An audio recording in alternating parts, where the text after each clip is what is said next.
Bernard Tobin here for RealAgriculture.com. We are at the Farm and Food Care Annual Meeting, and we are joined by Mike Von Massow of University of Guelph. Sir, thanks for taking some time. Well, thank you for the opportunity. Awesome. Now, you just finished your presentation.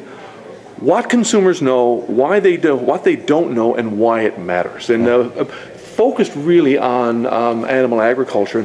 Let's kick it off here. You know, from your perspective and your research that you've done, what do consumers know? Consumers know that they feel pretty good about the food that we eat in Canada. They know that generally they've got safe, healthy food.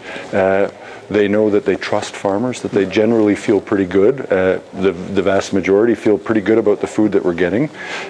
What they don't know is any information about how food is produced. We really, and it's not just a little bit of misunderstanding. It's not like the nuance between a hybrid or, you know, how do we crossbreed a beef animal. They have no idea. I mean, we ask, you know, less than 30% of Canadians understood that a cow had to have a calf before she gave milk. And so we have this sort of real lack of rudimentary understanding of food production, which leaves them susceptible to being influenced by information from all over the place. Right. Now, we've seen a lot of research over the years in farm and food care. It kind of tells a similar story. I thought what was really interesting is you had a slide there that basically said that 55% of people didn't know that there was information on animal welfare, for example, that they could find out information. Yeah, so you know, many people don't know where to look for information, and we hear, well, you know, there are activist organizations that are providing information. Yep, there are, and we see these hidden video shows on TV.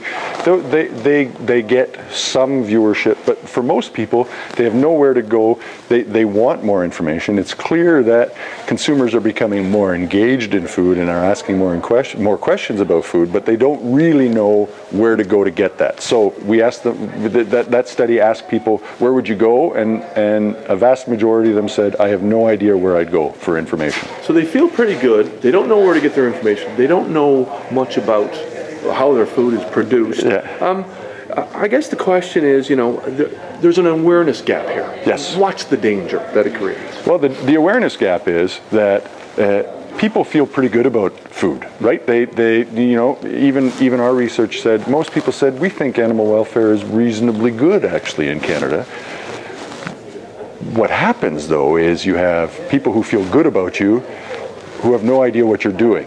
And if they learn something, whether it's true or even if it's true but only very marginal, they have the opportunity to fall. The distance you fall is greater. So what we have is, if we want to maintain that trust, we have to fill in and make sure that they're following what that they're okay with what we're doing. Yeah, and you mentioned obviously tremendous opportunity for farmers and agriculture here, and you made a statement that, hey, and someone asked you a question about the A&W situation, and Dave, the spokesperson for A&W, and you made the point that, you know, we consumers hear more from Dave at A&W, but they believe us. I think, you know what, people feel good about farmers, right? We have this nostalgic view.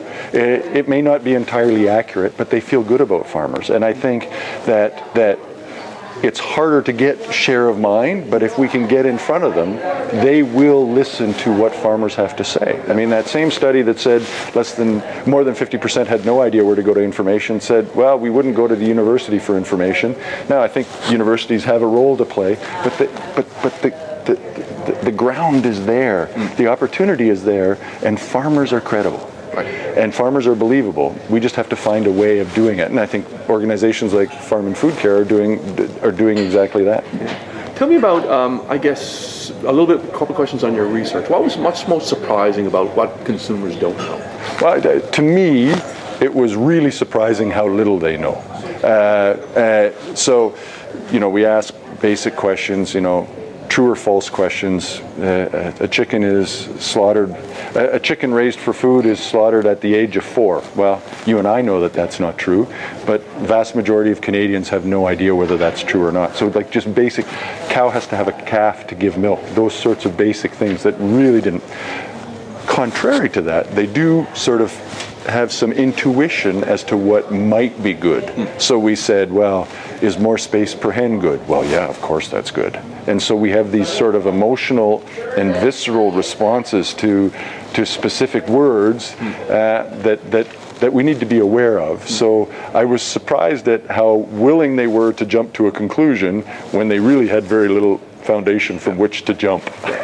Question about, and you also talk about if farmers are going to tell their story, talking about telling it in the proper way and even choosing our words. I mean, like the battery cage, for example, well, I think the cage example is a perfect one, right? And we've learned that lesson a little bit now, and even someone in the audience interrupted me. I said, we called it a battery cage, and clearly there was some concern out there, and we've decided to make changes, but what did we do? We developed the enriched cage, and what did a consumer hear? They're still in cages. And so we can't just use words, but we have to be careful as to the words we used, because to a degree, people don't know what enriched means, but they're still in a cage, and so I still have a concern. So, enriched housing, enriched colonies, and then we have to talk. We have the difficulty that we have a nuanced message. We have to give a little bit of depth here to say, well, enrichment means, they have the opportunity for a bit more space. Instinctively, chickens like some privacy. When they lay an egg, so we have a nest box where it's a little darker. I mean, that makes perfect sense biologically. When there were predators all around, you would go to a spot that was a little less open to lay an egg. That just makes a lot of sense. So we're providing these sorts of things, and if we can say that, people say, okay, I get that, right? I get that. And it's a hard message to do in 2 minutes or in 30 seconds sound bites, but it is that sort of thing that I think we really have the opportunity and to choose the right words.